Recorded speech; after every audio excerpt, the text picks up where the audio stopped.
करूया लोकप्रिय यूट्यूब चॅनलवरती एकंदरीत शासन निर्णय आला, संपूर्ण बातमी आपण जाणून घेऊ. ह्या GR आहे मित्रांनो, इथं आपण नाव सुद्धा वाचू शकता. शासन निर्णय एकंदरीत आलेला आहे थेट शेतकरी बांधवांच्या खात्यामध्ये.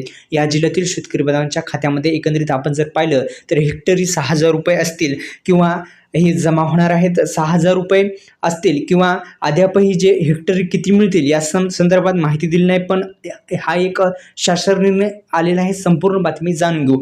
जून 2025 ते ऑगस्ट 2025 या कालावधीत राज्यातील नागपूर विभागातील, वर्धा, चंद्रपूर, छत्रपती संभाजीनगर विभागातील, हिंगोली तसेच पुणे विभागातील, सोलापूर या जिल्ह्यातील अवकाळी पाऊस व अतिवृष्टी यामुळे शेत पिकांच्या नुकसानासाठी शेतकऱ्यांना मदत देण्याकरिता काय रक्कम देण्यात आलेली आहे.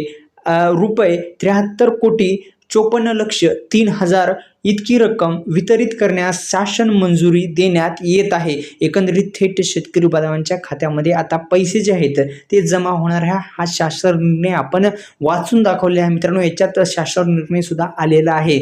एकंदरीत शेतकरी बांधवांच्या खात्यामध्ये पैसे जे आहेत ते आता जमा होणार आहेत. एकंदरीत आनंदाची बातमी शेतकरी बांधवांसाठी असणार आहे.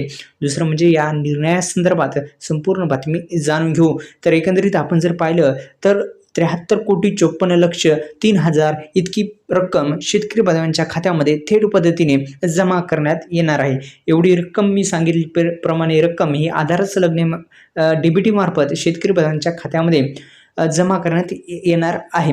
दुसरं म्हणजे DBT पोर्टलद्वारे शेतकऱ्यांच्या थेट बँक खात्यात निधी वितरित करण्यात यावा. सोबतच्या परिपत्रामधील सर्व लाभधारीची माहिती विविध नमुन्याची काळजीपूर्वक तयार करून संबंधित अधिकाऱ्याशी ती संगणकीय प्रणालीशी भरून मान्यताबाबत नियमानुसार कारवाई करावी असं इथं देण्यात आलेलं आहे. एकंदरीत शेतकरी बांधवांच्या खात्यामध्ये आता अतिवृष्टी नुकसान भरपाई पोटी ही जी रक्कम आहे ती आता देण्यात येणार आहे.